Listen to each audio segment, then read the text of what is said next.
The 6 to 7 Figure Show, episode 91. Let's hit it. Broadcasting from the Valley of the Sun outside Phoenix, Arizona. This is the 6 to 7 Figure Show. Tired of working so hard and having no time? Take your six-figure practice and turn it to a thriving seven-figure enterprise. And now, your host, author, speaker, mentor, and strategist, Frank Bria. Hey everyone, welcome to the 6 to 7 Figure Show. I'm your host, Frank Bria, and in today's episode, we are going to talk about executive coaching. But first, a quick message from our sponsor. This episode of the 6 to 7 Figure Show is brought to you by High Ticket Program.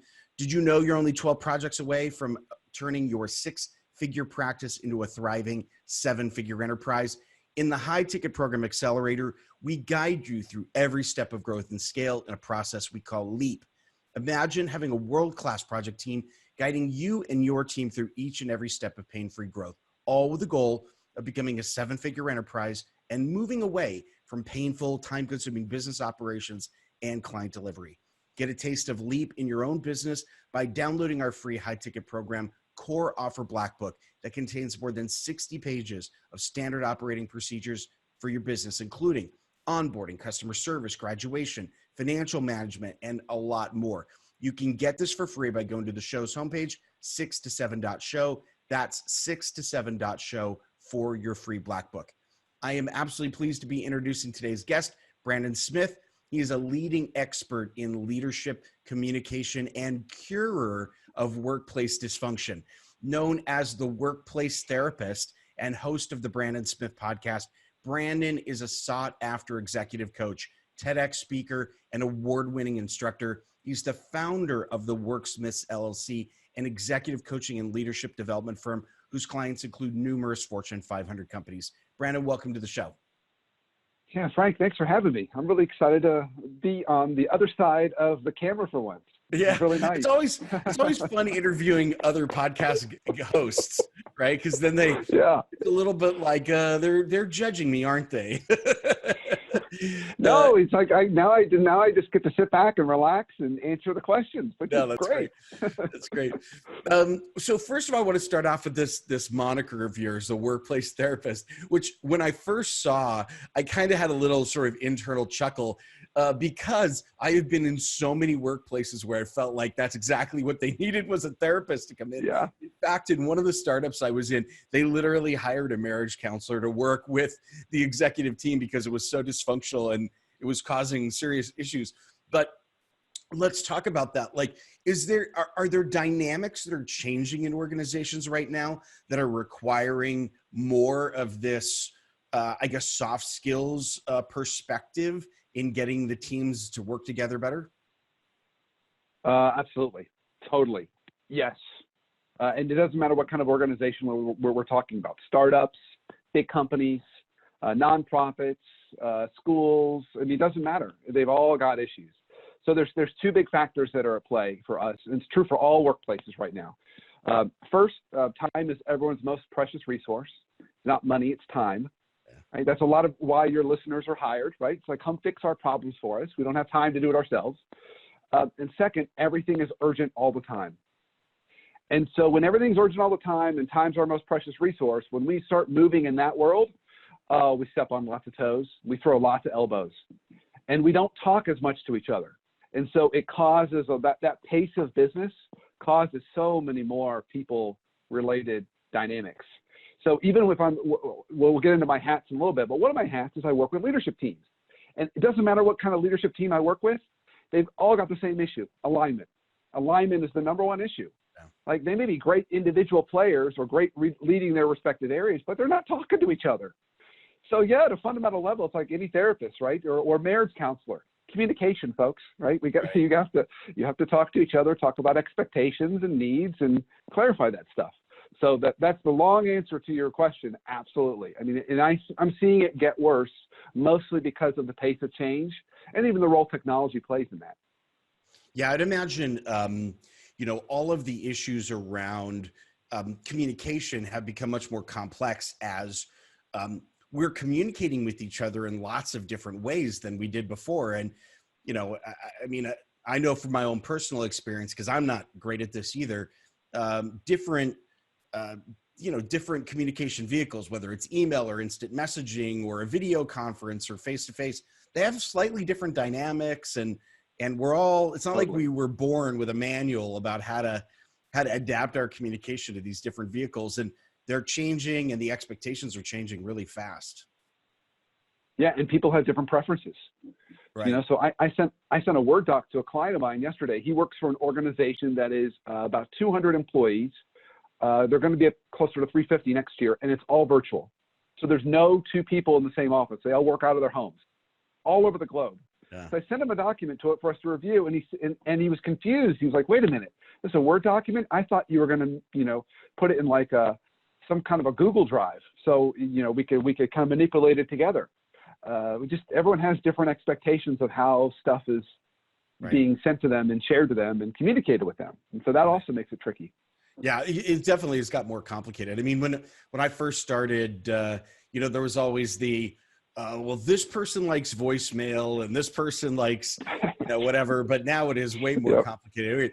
We're talking about like collaboration between documents and things like that. So as you were getting in and working with these companies, what are some of the biggest barriers you're finding for people to not communicate? Like why are they misaligned? Why are they having such a difficult time doing this on their own?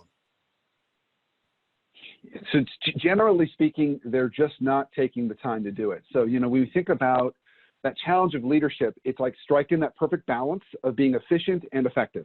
Yeah. Like we got to be both efficient, speed, and effective, quality. And we all know that intuitively. But when we live in the world I just described, where time's our most precious resource and everything's urgent, it's like we trade off effectiveness for efficiency, and people are just going too fast. Yeah. So it's not that they're bad. It's not that we're bad people. It's just that we're not being intentional about it. So simple things like, all the studies show that you should be giving 5 positive for every 1 piece of negative feedback. I mean, that goes on all my action plans of all my clients. Yeah. And they are all good people, but none of them are doing it. Right. Because they don't prioritize it. So, communication is just not a priority, and that's what's causing all the issues. And so it's about how do we intentionally, put it on our calendars and make it more of a priority. Yeah.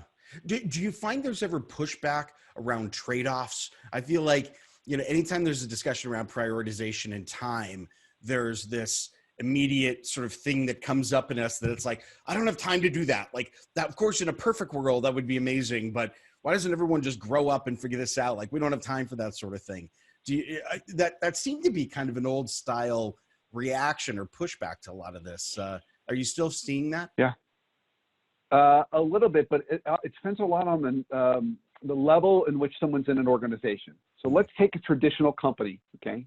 So, and I'm going to give some caveats to this. So we'll call it a traditional company. My experience has been once a company hits $3 billion in revenue with a B, it ceases to become a company and it morphs into a government.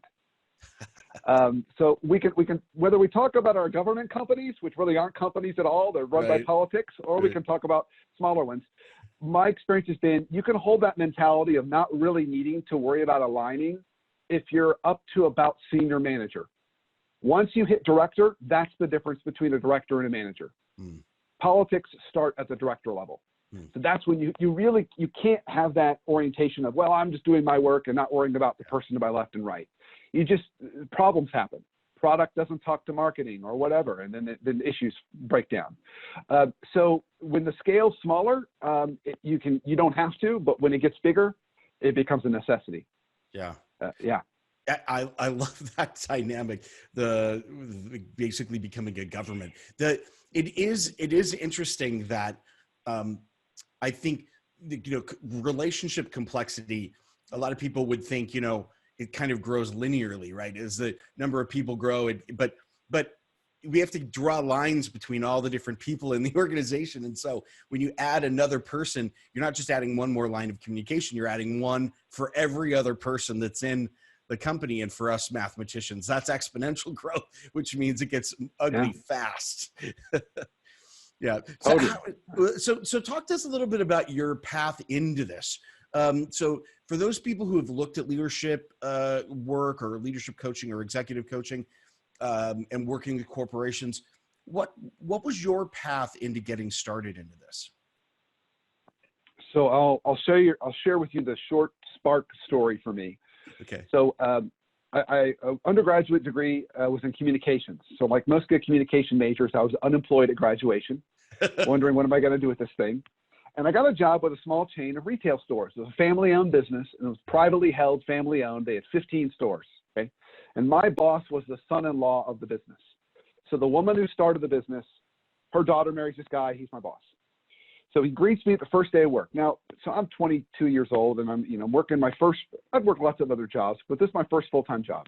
Greets me at the door of the store, and he says, "I'm so excited you're here. You're going to be the assistant manager. But before you get started, I have a task for you. Waiting for you in the back room is the current assistant manager, but he doesn't know you're coming. Your job's to go back there, fire him, you get his job." And that was how my boss rolled. He'd come in and say, he loved surprise visits. He loved doing everything that leaders are not supposed to do, like shocking people, surprise visits.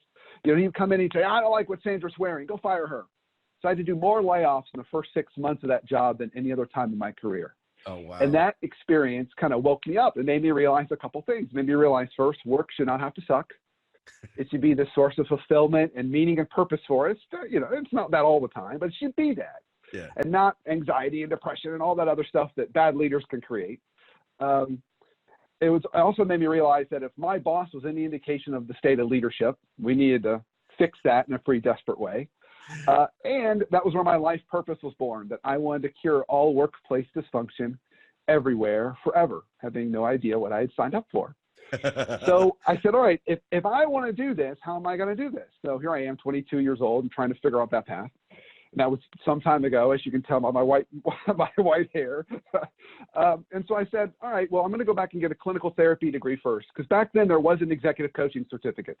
Yeah. That wasn't a common thing. So I went off and I got a clinical therapy degree, practiced inpatient for just a number of years. Then I transitioned to the corporate world because I knew I needed corporate experience. Did that for a number of years. Went back and got my MBA, and then had an offer to join a traditional consulting firm doing human capital work. And really thought long and hard about that, and then turned that down and said, the analogy that kind of came to my mind was, my ship wasn't quite built. I had holes in the bottom of the ship, but the weather was never going to be better to set sail. Yeah. So I figured, set sail and I'll figure it out on the way. And that was about 15 years ago. Wow. So that was my journey. So, kind of that clinical and that business, those are my kind of Reese's peanut butter cup. Components. But always driven by this. It sounds like early on you set this goal, this mission for yourself, which drove each of those steps along the way. That's absolutely fascinating. So I want to pivot a little bit to talk about your business itself. I know a lot of listeners when they want to do work in leadership or even some of these softer skills in teams. One of the difficult things they have a hard time with is really talking to that prospect and helping them recognize that they actually need the help. In other words, they sense a problem. A lot of organizations have a hard time sort of recognizing, okay, we need leadership. We need, it's a difficult conversation for some of them to have. How do you do that work of helping your organizations recognize the pain, recognize that you have a solution to that pain, and make yourself the choice, the go-to person for this? Okay, so in some ways, it's easy for me now because most of my work is all referral. Yeah. So in this world is a referral world. I mean, this really is so referral. Yeah. Because people are coming with an issue or a problem that they don't always want to publicly promote. Sure. A very prestigious nonprofit that everyone knows. They don't want to show everyone that their leadership team is completely a dysfunctional mess. Right. But they really need that help. So a lot of it is referral based. Now, that being said, for your listeners, it's important for them to distinguish a couple things. First, am I a consultant or am I a practitioner? Yeah. And those are two different things. Okay, so a consultant is going to advise them on what they need to do. A practitioner is going to fix the problem for them. Right. And so that's different. So I'm more of I'm a practitioner. So while we talk about my business, really it's a practice. Yeah. I'm there to do that. Right. The other thing is I would also strongly advise folks listening, come in with more than one solution. Don't say one. So I've got executive coaching. I've got 3 solutions. Executive coaching, so I can work one-on-one. I can do team retreats. I can work with the whole team, or I can do leadership workshops, which is kind of improve everybody's toolkit, right? So I can work with all 50 of your leaders, this group of 5, or one-on-one, and any combination of those, depending upon where the pain point is.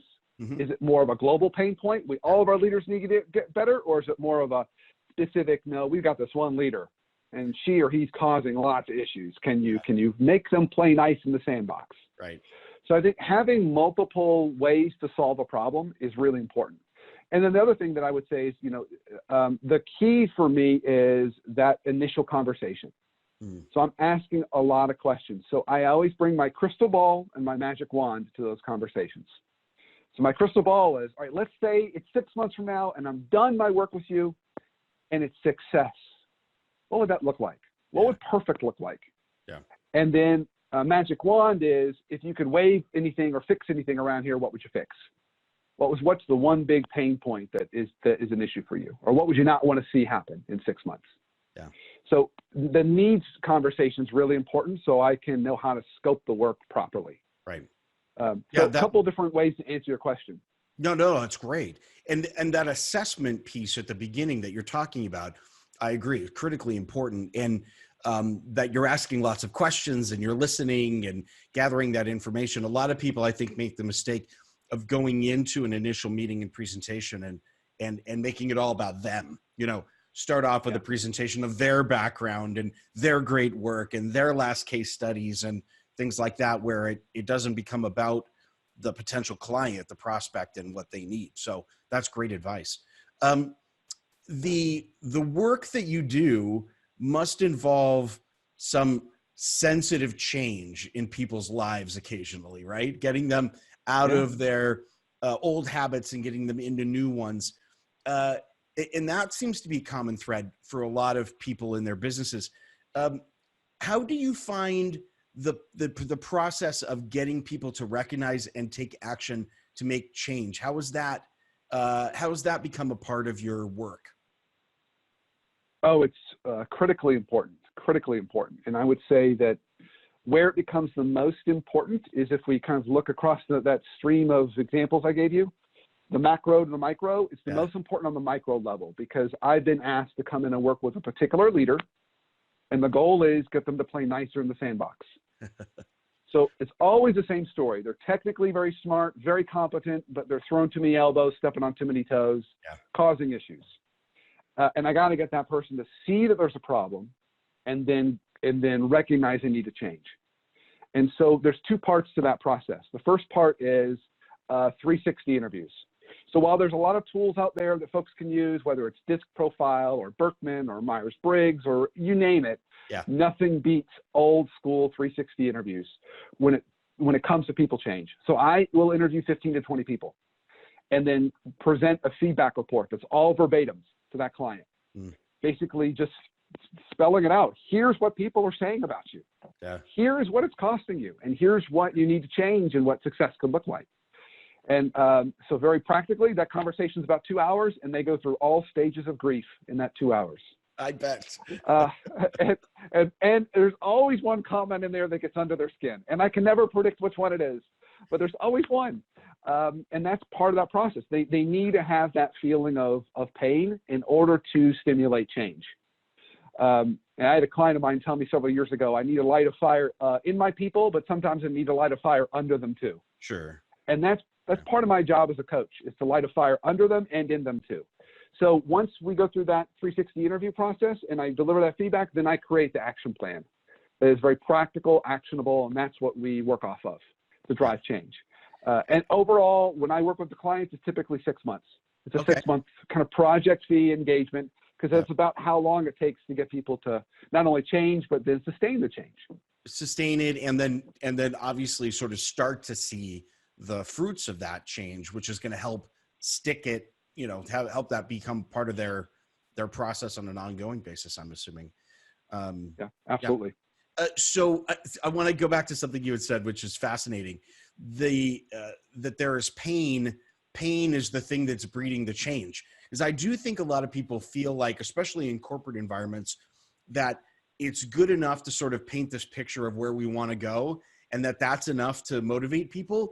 And sometimes it's not enough. Sometimes there needs to be, the pain needs to be strong enough to get people to take action, because the action in and of itself is kind of painful. So it's almost like you have to choose between the pain of change or the pain of the present. And if there isn't enough pain, people are going to go for the easiest path, I suspect. Yeah. So this kind of goes to this idea of how do you create urgency with a client? Mm-hmm. And there's two kinds of urgency. There's best case scenario and worst case scenario. Mm. And some clients respond better to one than the other. Yeah.